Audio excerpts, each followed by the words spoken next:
जय श्री कृष्णा दोस्तों। हल सृष्टि की पूजा संतान की सुख समृद्धि और उसके अच्छे स्वास्थ्य के लिए की जाती है।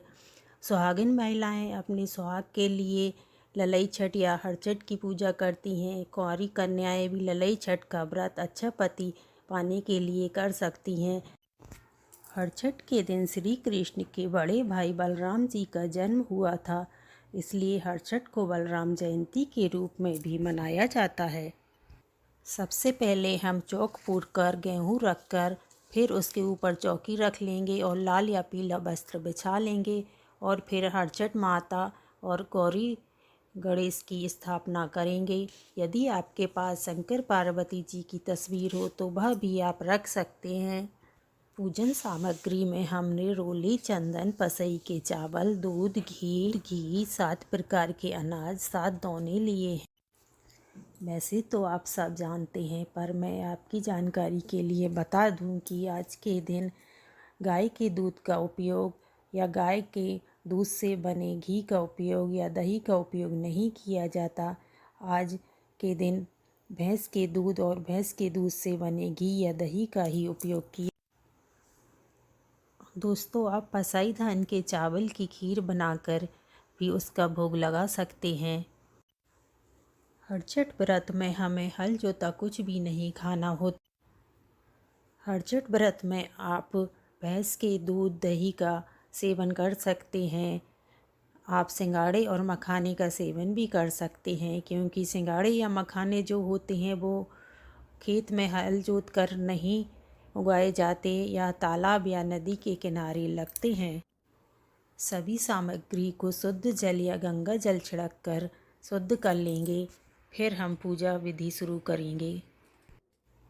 सबसे पहले हम हरछठ माता और गौरी माता को मावर और हल्दी अर्पित करेंगे।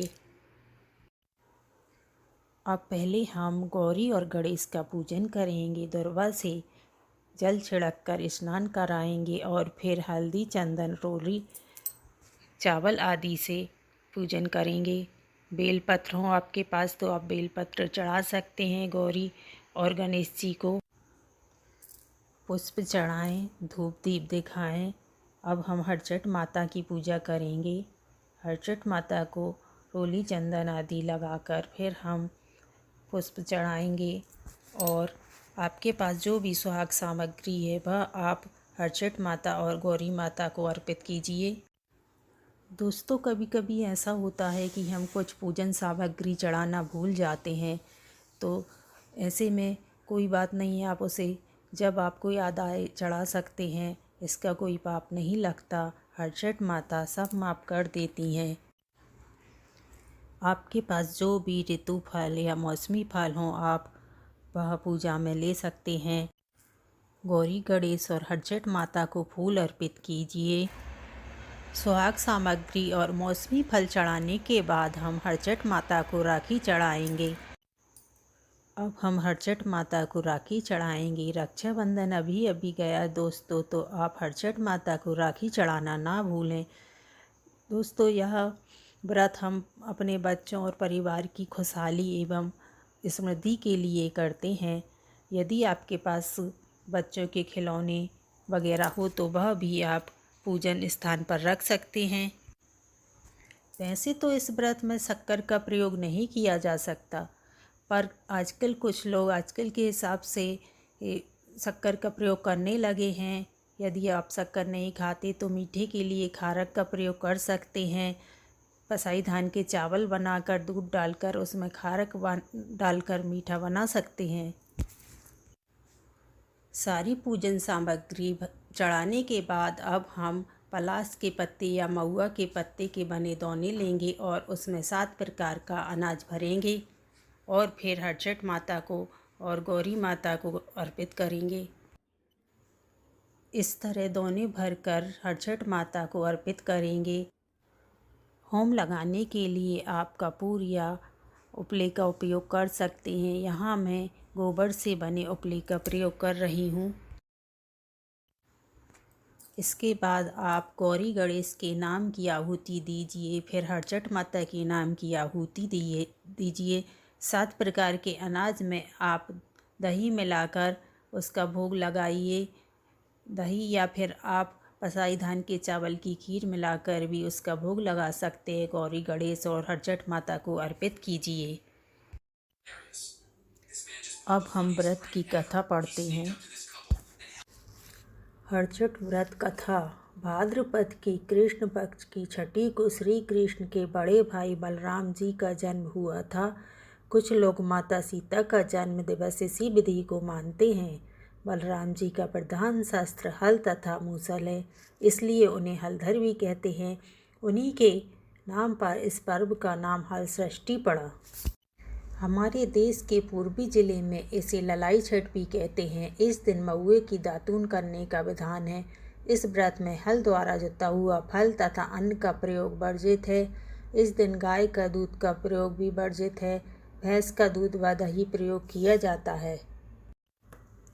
इस दिन प्रातःकाल स्नान आदि के पश्चात पृथ्वी को लीपकर एक छोटा सा तालाब बनाया जाता है, जिसमें झरबरी पलास गूलर की एक एक शाखा बांधकर बनाई गई हरचट को गाड़ देते हैं और इसकी पूजा की जाती है। पूजन में सतनजा, गेहूँ, चना, धान, मक्का, ज्वार, बाजरा, जौ आदि का भुना हुआ लावा चढ़ाया जाता है। हल्दी में रंगा हुआ वस्त्र तथा सुहाग सामग्री भी चढ़ाई जाती है।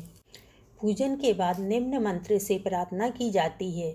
गंगा के द्वारे पर कुशावते विलपकिनी पर्वते स्नान्त्या कनखले देवी हरम संधवती पतिम ललिते शुभगे देवी सुख सौभाग्यदायिनी अनंत देहि सौभाग्यम महम तुभ्यम नमो नमः। भी आपने गंगा द्वार कुशाव्रत बिल्वक नील पर्वत और कनकल तीर्थ में स्नान करके भगवान शंकर को पति रूप में प्राप्त किया है। सुख और सौभाग्य देने वाली ललिता देवी आपको बारंबार नमस्कार है। आप मुझे अचल सुहाग दीजिए।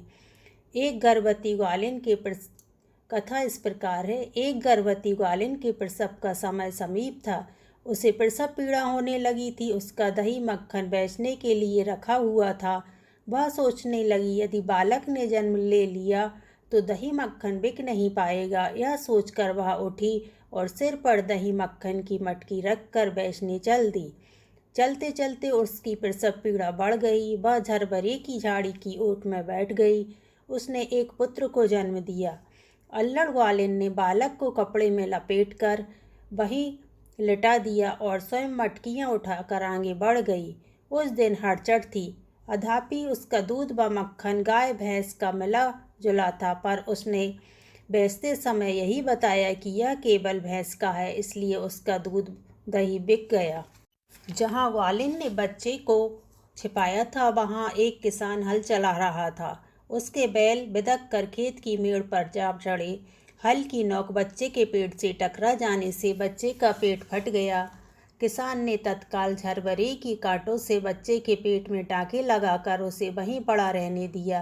ग्वालिन ने उठकर बच्चे को मृत पाया। ग्वालिन ने सोचा, यह मेरे पाप का फल है। मैंने आज हरचट के दिन व्रत करने वाली अनेक स्त्रियों को गाय का दूध दही बेचकर उनका व्रत भंग किया है। मुझे उसी का दंड मिला है कि मेरा बच्चा मर गया। उसने सोचा, मुझे लौटकर अपना पाप स्वीकार कर प्रायश्चित करना चाहिए। वह लौटकर वहां आई जहां उसने दूध दही बेचा था। उसने गली मोहल्ले में घूम घूम कर अपने दूध दही का सारा रहस्य जोर जोर से आवाज़ लगाकर प्रकट कर दिया। यह सुनकर स्त्रियों ने अपने धर्म रक्षा के विचार से उसे आशीष दिया। जब वह वापस उसी खेत में पहुंची तो उसे उसका पुत्र जीवित अवस्था में मिला। इसी दिन से ग्वालिन ने पाप छिपाने के लिए कभी झूठ न बोलने का प्रण किया। कथा समाप्त। दोस्तों, हरचट में गांठ लगाने का नियम भी है। आप 2, 3 या 5 गांठ लगा सकते हैं। आपने कोई मन्नत मांगी है, आपके मन में कोई कामना है, तो वह कामना मन में रख कर आप गांठ लगाइए। आपकी कामना हरचट माता ज़रूर पूरी करेंगी। आइए अब हम आरती करते हैं।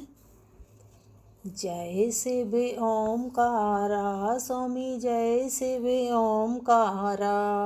ब्रह्मा विष्णु सदा शिव अर्धांगी धारा। ओम जय शिव ओमकारा। एकानन चतुरानन पंचानन राज, स्वामी पंचानन राजे। हंसासन करुणासन वृषवाहन साजे। ओम जय शिव ओमकारा। दो भुज चार चतुर्भुज दस भुज अति सोहे। स्वामी दस भुज अति सोहे। तीनों रूप निरखता त्रिभुवन जन मोहे। ओम जय शिव ओमकारा। अक्षमाला वनमाला रुंडमाला धारी। स्वामी मुंडमाला धारी। त्रिपुरारी कंसारी करमाला धारी। ओम जय शिव ओमकारा। श्वेतांबर पीतांबर बाघांबर अंगे। स्वामी बाघांबर अंगे। सनकादिक करुणादिक भूतादिक संगे। ओम जय शिव ओमकारा। कर में श्रेष्ठ कमंडल चक्र त्रिशूल धरता। स्वामी चक्र त्रिशूल धरता। जग करता दुख हरता जग पालन करता। ओम जय शिव ओमकारा। ब्रह्मा विष्णु सदा शिव जानत अविवेका। स्वामी जानत अविवेका। प्रणवाक्षर के मध्य ये तीनों एका। ओम जय शिव ओमकारा। नित्य उत दर्शन पावत नित्य उत भोग लगावत महिमा अति भारी।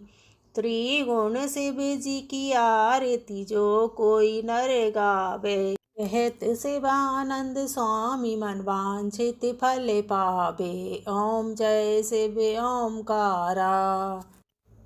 तो दोस्तों हमारी पूजा संपन्न हुई। यदि वीडियो पसंद आए तो मेरे चैनल आस्था जया की को लाइक एवं सब्सक्राइब जरूर कीजिए। जय श्री कृष्ण दोस्तों।